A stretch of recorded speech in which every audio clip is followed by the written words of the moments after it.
오늘은 종교개혁 500주년 기념주일로 예배하고 있습니다. 목사이기 전에 성도로서 이 시대를 산다는 것 큰 도전이라 하겠습니다. 특별히 이 땅에 한국교회 목회자로 산다는 것은 그렇게 녹록한 일이 아닙니다. 토마스 칼라일은 루터에 대해서 이렇게 표현했습니다. 루터는 어머니의 심정을 가진 개혁자였다. 토마스 칼라일의 말이 늘 제 마음을 울립니다.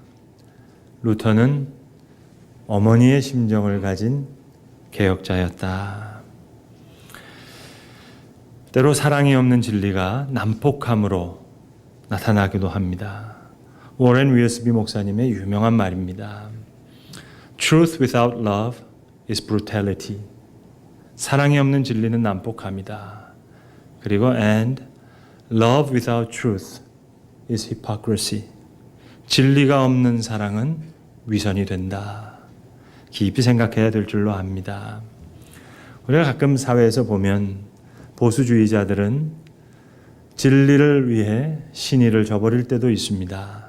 또 자유주의자들은 신의를 위해서 진리를 저버릴 때도 있습니다. 진리와 신의가 서로 상충되기도 하고, 그래서 이 사회는 진리와 신의가 함께 흔들리는 안타까운 모습을 드러내기도 합니다. 그런데 오늘 본문에 나오는 예수님의 모습은 사랑과 진리를 다 온전히 이루고 계십니다. 진리와 신의를 어느 것 하나 손상됨이 없이 둘 다를 다 붙들고 계시는 예수님의 모습을 봅니다. 영국의 저명한 철학자였고 수학자였고 문학가였던, 그리고 현대사상에서 가장 대표적인 무신론자라고 일컬어지는 버트란트 러셀은 나는 왜 그리스도인이 아닌가라는 제목의 책을 썼습니다. 무신론자의 바이블이라고 알려진 책이기도 합니다. 15장으로 되어 있는 책인데 그 첫 번째 챕터에서 버트란트 러셀은 오늘 우리가 읽은 성경 구절을 인용하고 있습니다. 나는 이런 예수님 마음에 안 든다는 겁니다. 13절에 보면 분명히 무화과의 때가 아니라 그랬는데, 아니 당신이 시장하셔서 무화과 나무에 오셨고 그리고 열매가 없다고 해서 뿌리채 마르게 한 이런 예수님을 우리가 어떻게 믿을 수 있겠느냐. 이것이 버트란트 러셀의 논리였습니다. 예수님 마음에 안 든다는 거죠. 만약 제가 버트란트 러셀과 이야기할 수 있는 기회가 있었다면 저는 이렇게 한번 도전했었을 것 같습니다. 당신은 철학가뿐만이 아니라 유명한 문학가인데 오늘 우리가 본문을 읽은 11절처럼 한 절을 더 읽어서, 그는 책에서 12절부터를 인용하고 있습니다. 근데 오늘 우리가 본문으로 삼은 것처럼 11절 한 절을 더 읽고, 그리고 좀 문학적인 상상력을 조금만 발휘할 수 있으면 어떻겠냐고, 그렇게 한번 이야기하지 않았을까. 오늘 성경의 이야기는 앞의 얘기와 뒤의 얘기가 다 이어지는 내용입니다. 본문 11절은 오늘 본문의 사건이 일어나기 바로 전날 있었던 예수님의 행적을 이렇게 기록하고 있습니다. 예수님께서 예루살렘에 이르러 성전에 들어가사 모든 것을 둘러보시고 때가 저물매 제자를 데리고 베다니로 나가시니라. 그러니까 제가 말씀드리고자 하는 것은 오늘 본문의 얘기는 무화과 나무에 대한 이야기만이 아니라 성전과 아주 밀접하게 연결되어 있는 성전에 관한 이야기라 하는 이야기입니다. 오늘 우리가 14절까지만 읽었습니다만은 15절 이후에 보시면 다시 예수님께서 성전을 청결케 하시는 유명한 이야기가 나오고, 또 이 사건이 하루에 있어졌던 일이 아닙니다. 그 다음 날도 20절, 21절에 보시면 제자들이 다시 성전에 올라가면서 이 무화과가 마른 것을 이야기하고, 다시 베드로가 예수님께 랍비여 보소서 나무가 말랐습니다. 여러 가지가 계속 성전을 드나드는 이야기와 함께 이어져서 나오고 있습니다. 때는 6월절을 앞둔 한 일주일 전이었습니다. 많은 순례객들이 예루살렘으로 오게 되는데 예수님도 마침내 예루살렘에 도착하셨습니다. 그런데 다른 곳으로 가시지 않으시고 직행해서 성전에 가셨습니다. 지금 아직 유월절이 온 게 아닙니다. 일주일 전입니다. 예배가 이루어진 것도 아닙니다.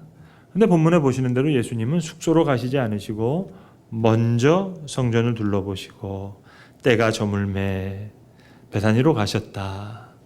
성경은 그렇게 담담히 기록하고 있습니다. 성전을 다 둘러보시고 그리고 12제자를 데리고 베다니로 가셨다. 자, 이제 하룻밤이 지났습니다. 이튿날입니다. 예수님께서 베다니에서 나오셔서 예루살렘으로 가시는데, 여러분, 베다니와 예루살렘은 먼 거리가 아닙니다. 바로 붙어 있는 아주 가까운 지척에 있는 그런 곳입니다. 그런데 베다니에서 나오시는데 예수님이 시장하셨다는 거예요. 저는 그걸 이해할 수가 없어요. 왜 예수님이 배가 고프셨을까? 아니, 마리아와 마르다가 조반을 안 차려주셨나? 여러분, 예수님은 올해만 아니라 늘 예루살렘에 오실 때 그 가까이 있었던 베다니, 죽은 나사로를 살리셨던 그 나사로의 오라비로 있는 마리아와 마르다의 집에 늘 누워하셨습니다. 그러니까 여러분, 얼마나 극진히 마리아와 마르다가 저녁을 준비하고 아침을 준비했겠어요. 특별히 마르다는 여러분 성경에 나오는 유명한 족보 있는 부엌대기잖아요. 그러니까 음식을 얼마나 잘 장만했겠습니까? 그런데 예수님은 시장하셨다 하는 겁니다. 그렇다면 여러분, 간밤에 무슨 일이 있었을까요? 오늘 이 새벽에 무슨 일이 있었길래 예수님이 이렇게 시장하셨을까요? 여러분, 성경은 행간을 읽을 수 있어야 됩니다. 그러니까 11절과 12절 사이에, 그러니까 아무 말씀이 없는 게 아니라 성경의 행간에는 무궁무진한 말씀이 있습니다. 예수님 성전을 둘러보시고 마음이 너무 무거우셨던 거예요. 마음이 너무 아프셨어요. 여러분, 예루살렘은 산 위에 세운 도시입니다. 그리고 성전은 그 위에 있습니다. 1세기 유명한 요세푸스라고 하는 역사가가 이 예루살렘 성전을 이렇게 기록하고 있습니다. 그대로 번역해서 여러분에게 들려드리겠습니다. 성전의 정면 바깥면은 사람들의 눈뿐만 아니라 마음까지도 놀라게 하기에 조금도 모자람이 없었다.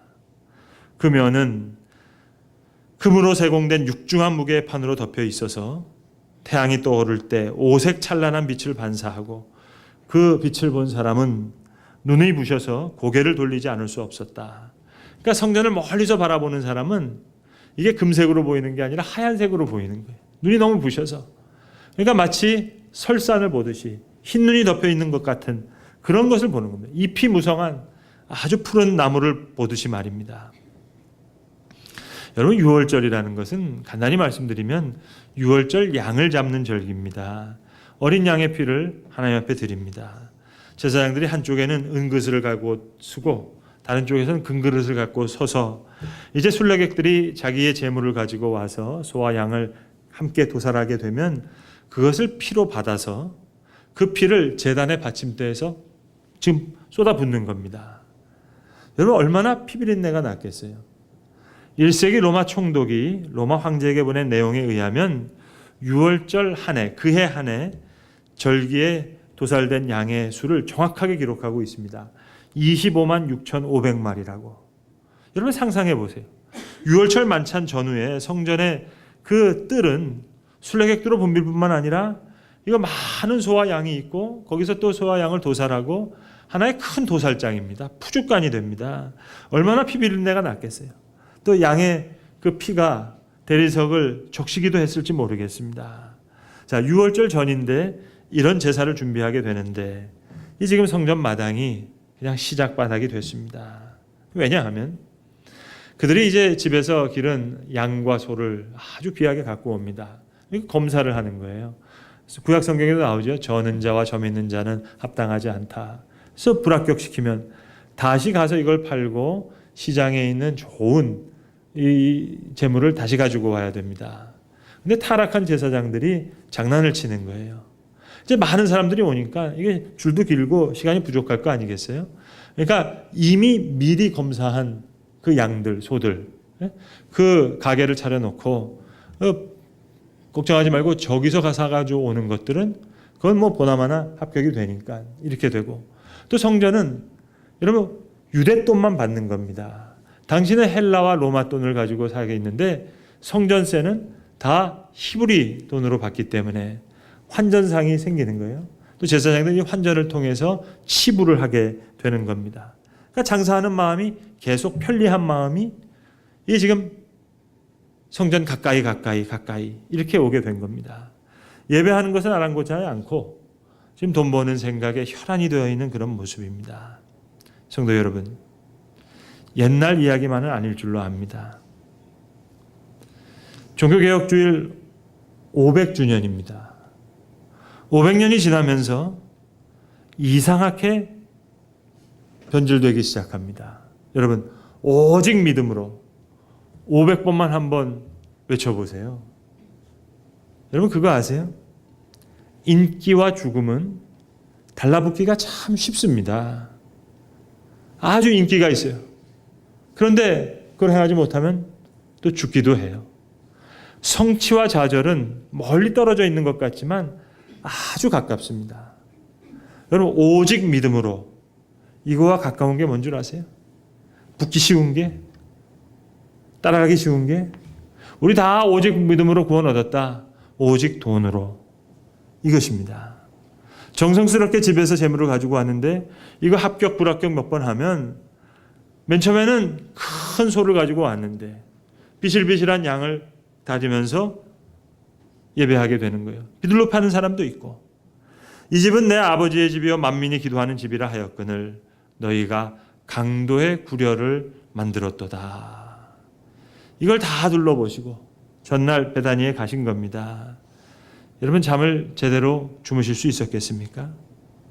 식사하실 마음이 계셨겠습니까? 이제 베다본을 나오실 때 멀리서 잎사귀가 무성한 무화과 나무를 보신 거예요. 그리고 다가가셨습니다. 멀리서 보니까 잎이 무성해요. 가까이 가서 보니까 그런데 열매가 없어요. 그래서 예수님 말씀하시는 거예요. 이제부터 영원토록 사람이 내게서 열매를 따먹지 못하리라. 여러분 이것은 심판의 말씀만이 아닙니다. 예수님은 사랑과 진리를 함께 붙드시는 분이세요. 신의와 진리 어느 것 하나 버리시지 않으세요. 예. 여러분 이건 무화과 나무에게만 주신 말씀이겠습니까? 화려하게 보이지만 본질을 잃어버린 성전을 향한 말씀도 있죠. 또 다시 한번 기회를 주시는 거죠. 성전을 향해서. 어린아이 하나가 실족게 되면 연자맷돌을 목에 들이우고 깊은 바다에 빠지는 것이 더 낫겠다 하셨는데 실족해 시켰어요. 하나님의 이름이 있는 성전이 주의 마음을 상하게 했어요. 그래서 버틀런트 러셀이 여기서 오해한 겁니다. 무화과 나무를 저주했던 것, 뿌리게 마르게 하신 예수님. 아니요. 예수님은 어찌 보면 러셀보다 더 강한 무언의 비판을 오늘 우리에게 주십니다. 그러나 여기에는 깊은 사랑이 함께 있습니다. 오늘 우리에게도 다시 기회 주시는 거예요. 성전을 향해서도 다시 기회 주시는 거예요. 그리고 지금 이 나무를 통해서 오늘만 사건이 있고 일이 끝난 게 아니에요. 그 다음날 통해서 다시 제자들과 이야기하시고 베드로가 묻고 라삐어 보소서 무화과 나무가 말랐습니다. 이 무화과 나무를 통해서 또 다른 교훈을, 귀한 교훈을 해 나가십니다. 여러분 우리는 이 무화과를 나무를 가리켜서 그냥 일반적으로 저주받은 무화과 나무라고 얘기합니다. 왜 저주받은 무화과 나무라고 얘기할까? 뿌리를 가보니까 아마 21절에 베드로가 하는 말이 있거든요. 라삐어 보소서 주께서 저주하신 나무가 말랐습니다. 근데 그건 베드로의 답안지였어요. 근데 우리는 베드로 답안지 보고 계속 컨닝해가지고 계속 저주받은 무화과 나무, 저주받은 무화과 나무라고 하는데 여러분 따지고 보면 무화과 나무 중에서 족보에 오를 만큼 이렇게 유명한 무화과 나무 보셨습니까? 좀 이상한 상상이지만 만약에 하나님께서 저에게 김 목사 이 무화과 나무랑 역할을 바꿔볼래? 하시면 저는 100번 그렇게 하겠습니다. 얘기할 사람입니다. 제가 30년 목회하는 동안 얼마나 많은 사람들에게 영향을 끼칠 수 있겠어요? 근데 오늘 이 말라버린 무화과 나무 이거보다 귀한 그리스도의 교보제가 어디 있습니까? 잎사귀만 무성한 자들에게 도전을 주기도 하고 열매 맺기를 사모하는 마음도 주시고 여러분, 유대가 바벨론에 멸망당할 때 솔로몬 성전이 무너졌습니다. 그리고 포로기에서 귀환한 사람들이 다시 성전을 지었던 것을 세컨드 템플, 그 다음에 이어지는 시간을 제2성전 기간이라고 하는데, 지금 그때부터 예수님 시대까지 제2성전의 기대가 이루어지고 있는 거예요. 그 시작은 너무 귀했습니다. 자, 이제 포로로 잡혀갔어요. 예루살렘 무너졌어요. 이제 포로 갔던 사람들이 생각하는 겁니다. 우리는 하나님의 선민이라고 했는데 왜 우리가 이방민족 바벨론과 아수르에게 망했는가? 솔로몬의 성전, 그 찬란한 성전이 어떻게 무너졌는가? 포로 가서 다시 생각하게 되는 겁니다. 우리가 하나님을 떠났기 때문이다. 하나님께서 에스겔의 마음에 환상을 주시고 에스라의 마음에 새로운 지도력을 주시고 느헤미야와 수룹바벨 같은 마음에게 새로운 마음을 주셔서 그들의 마음에 새로운 성전이 일어나는 거예요. 그리고 돌아와서 지은 성전은 너무 초라했어요. 그래서 학개 선지자 같은 선지서를 보시면 너무 새롭게 지은 성전이 초라해서 학개가 눈물을 흘립니다. 여러분, 만약에 사업을 했다가 망했어요. 그러다가 다시 시작한다고 한번 생각해 보세요. 그러면 10원 한 장 허투루 쓰지 않을 거 아닙니까? 그러니까 제2성전은 그렇게 시작된 거였어요. 에스겔을 통해서, 에스라를 통해서, 느헤미야를 통해서, 수룹바벨을 통해서, 기도하는 학개 선지자를 통해서 너무 초라하게 지어졌던 성전이지만 솔로몬의 화려한 영광에 있는 성전보다 더 귀하게 하나님께서 사랑하신 성전이었어요. 그런데 이 성전을 헤롯 대왕이 중축한 겁니다. 그러니까 찬란했어요. 그런데 본질은 오히려 더 흐려졌어요. 사랑하는 성도 여러분, 루터가 대단한 개혁가가 아닙니다. 소중한 질문을 마음에 품고 그 질문을 끝까지 이어갔던 사람이에요.